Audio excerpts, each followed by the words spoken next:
Steve jobs सफलता की कहानी। स्टीव जॉब्स का जन्म और परवरिश भी बाकी लोगों से एकदम अलग है। दरअसल उनका जन्म 24 फरवरी 1955 में कैलिफोर्निया के सेंट फ्रांसिस्को में सीरिया के मुस्लिम अब्दुल फत्तह जंदाली के घर में हुआ था। उन्होंने जोएत्री सिम्पसन की कोख से जन्म लिया था। हालांकि उस दौरान उनके माता ने शादी नहीं की थी, इसलिए उन्होंने स्टीव को गोद में देने का फैसला किया। इसके बाद उन्होंने पॉल और क्लारा नाम के एक कपल को जॉब्स को पढ़ने के लिए कॉलेज भेजने के आश्वासन के बाद गोद में दे दिया था। आपको बता दें कि पॉल, जिन्होंने जॉब्स को गोद लिया था, वे एक मैकेनिक थे, जबकि उनकी मां क्लारा अकाउंटेंट थी, जिन्होंने बाद में एक गैरेज खोल लिया था। वहीं जॉब्स की दिलचस्पी भी शुरू से ही इलेक्ट्रॉनिक्स में थी, इसलिए वे गैरेज में रखे इलेक्ट्रॉनिक के सामान से छेड़छाड़ करते और हमेशा कुछ नया जानने की कोशिश में लगे रहते थे। इस तरह बचपन में ही जॉब्स ने अपने पिता की मदद से इलेक्ट्रॉनिक्स का काफी काम सीख लिया था। वहीं जॉब्स बचपन से ही विलक्षण प्रतिभा वाले एक कुशाग्र बुद्धि के छात्र थे। हालांकि उन्हें स्कूल जाने से अच्छा घर पर बैठकर किताबें पढ़ना ही लगता था। स्टीव जॉब्स के माता पिता ने किसी तरह उनकी हाई स्कूल तक तो पढ़ाई का खर्चा उठा लिया, लेकिन इसके बाद जब स्टीव जॉब्स का एडमिशन ऑरेगन के रीड कॉलेज में हुआ तो यह इतना महंगा था कि स्टीव के माता पिता की पूरी जमा पूंजी इस कॉलेज की फीस में ही खर्च होने लगी। इसलिए पहले सेमेस्टर के बाद ही पैसों की कमी की वजह से स्टीव जॉब्स ने अपना कॉलेज छोड़ने का फैसला लिया। हालांकि कॉलेज छोड़ने के बाद भी वे कैलीग्राफी की क्लास जरूर अटेंड करते थे। कैलीग्राफी अक्षरों को क्रिएटिव एवं अच्छे तरीके से लिखने की कला होती है। इस दौरान स्टीव जॉब्स का दोस्ती वोजनियाक से हुई, जिसे भी इनकी तरह ही इलेक्ट्रॉनिक्स और कंप्यूटर में दिलचस्पी थी। स्टीव जॉब्स को अपने जीवन के शुरुआती दिनों में आर्थिक तंगी की वजह से काफी बुरे दौर से गुजरना पड़ा था। स्टीव जॉब्स के पास इतने भी पैसे नहीं थे कि वे अपने पेट की भूख मिटा सकें। कोक की बोतल बेचकर किसी तरह अपना गुजारा करते थे और हर संडे कृष्ण मंदिर इसलिए जाते थे कि क्योंकि वहां फ्री में भरपेट खाना मिलता था। यही नहीं, स्टीव जॉब्स ने कई रातें अपने दोस्त के कमरे में फर्श में सोकर गुजारी थी। हालांकि स्टीव जॉब्स के अंदर दृढ़ इच्छा शक्ति और प्रतिभा की कोई कमी नहीं थी। इसी के चलते उन्हें 1972 में एक वीडियो गेम बनाने वाली डेवलिंग कंपनी में काम करने का मौका मिल गया, लेकिन स्टीव जॉब्स इस जॉब से संतुष्ट नहीं थे और फिर उन्होंने यह नौकरी छोड़ने का फैसला लिया। वहीं इस नौकरी से जो भी पैसे बचाए उससे वे भारत घूमने के लिए आ गए। दरअसल स्टीव को भारतीय संस्कृति काफी प्रभावित करती रही है और वे यहाँ आकर आध्यात्मिक ज्ञान प्राप्त करना चाहते थे। इसलिए उन्होंने साल 1974 में करीब 7 से 8 महीने भारत के उत्तर प्रदेश, हिमाचल प्रदेश और दिल्ली में व्यतीत किए और यहाँ बौद्ध धर्म की शिक्षा ली। इसके बाद वे अमेरिका वापस लौट गए। हालांकि अब पहले वाले जॉब्स नहीं रहे, वे पूरी तरह बदल चुके थे और उनका मन भी पूरी तरह एकाग्रचित हो गया था। इसके बाद जाकर उन्होंने फिर से जॉब ज्वाइन कर ली।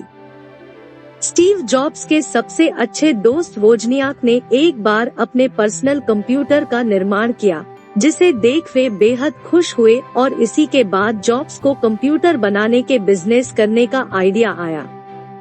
फिर साल 1976 में जॉब्स ने अपने दोस्त के साथ मिलकर अपने पिता के गैरेज में कंप्यूटर बनाने का काम शुरू कर दिया।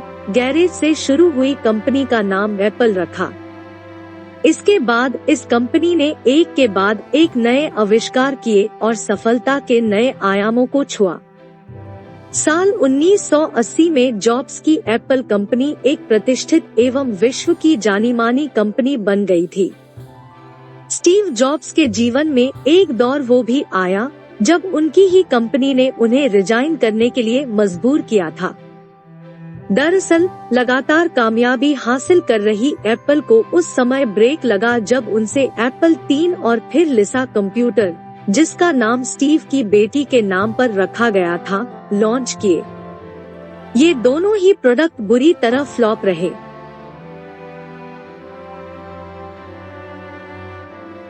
हालांकि फिर बाद में स्टीव ने मैकिंटोश को बनाने में कड़ी मेहनत की और फिर 1984 में लिसा पर बेस्ड सुपर बाउल का बनाकर इसे मैकिंटोश के साथ लॉन्च कर दिया।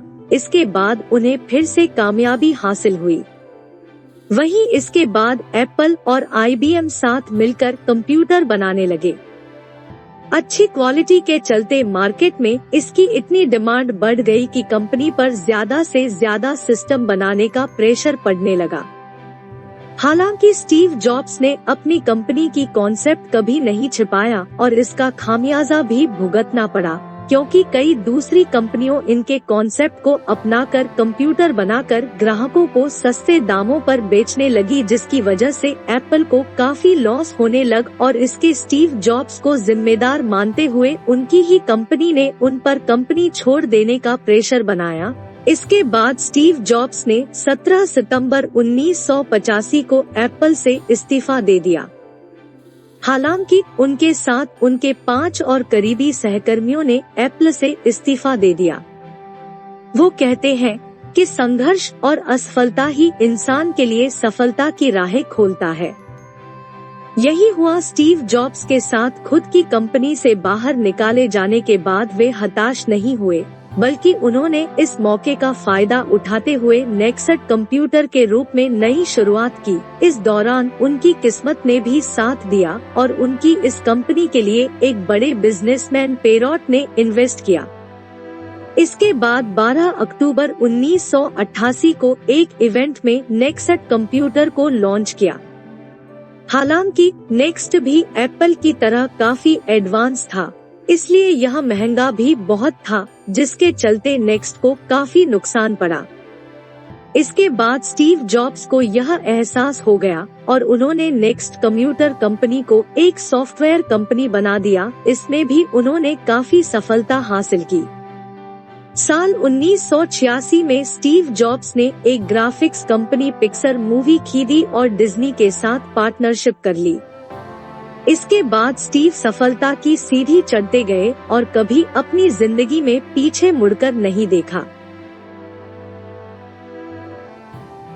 इसके बाद एप्पल ने 1996 में नेक्स्ट कंपनी खरीदने के लिए स्टीव से बात की और यह डील $427 मिलियन में फाइनल हुई। इस बार स्टीव जॉब्स ने CEO के रूप में एप्पल कंपनी में वापसी की, लेकिन इस दौरान एप्पल कठिन दौर से गुजर रही थी। इसके बाद स्टीव के मार्गदर्शन में कंपनी ने एप्पल आईपॉड म्यूजिक प्लेयर और iTunes लॉन्च किए। इसके बाद 2007 में एप्पल ने अपना पहला मोबाइल फोन लॉन्च कर मोबाइल की दुनिया में क्रांति ला दी। वहीं इसके बाद एक नए प्रोडक्ट लॉन्च कर एप्पल लगातार सफलता के नए पायदानों को छू रहा है। स्टीव जॉब्स को साल 1978 में अपने लव पार्टनर किर्स्टन ब्रेंडन से एक बेटी लिसा ब्रेंडन पैदा हुई। इसके बाद उन्होंने साल 1991 में लॉरेन पावेल से शादी कर ली। दोनों को रीड, एरिन और ईव नाम की 3 बच्चे पैदा हुए।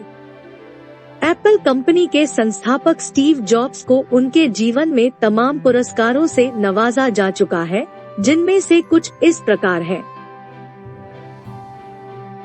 अमेरिका के राष्ट्रपति के द्वारा स्टीव जॉब्स को नेशनल मेडल ऑफ टेक्नोलॉजी से नवाजा गया था। स्टीव जॉब्स को कैलिफोर्निया हॉल ऑफ फेम से सम्मानित किया गया था। स्टीव जॉब्स की उनकी प्रतिष्ठित कंपनी एप्पल के लिए साल 1982 में मशीन ऑफ द ईयर पुरस्कार से सम्मानित किया गया था। दुनिया की सबसे बड़ी कंपनी एप्पल के फाउंडर स्टीव जॉब्स को अपनी जिंदगी के आखिरी समय में पेनक्रियाटिक कैंसर जैसी बीमारी से जूझना पड़ा था। कई साल तक इस बीमारी से लड़ने के बाद उन्होंने 2 अक्टूबर 2011 में कैलिफोर्निया के पालो ऑल्टो में अपनी अंतिम सांस ली और इस दुनिया को अलविदा कहकर चले गए। वहीं अपनी मौत से पहले स्टीव जॉब्स ने 24 अगस्त 2011 में टिम कुक को एप्पल के नए सीईओ बनाने की घोषणा की थी।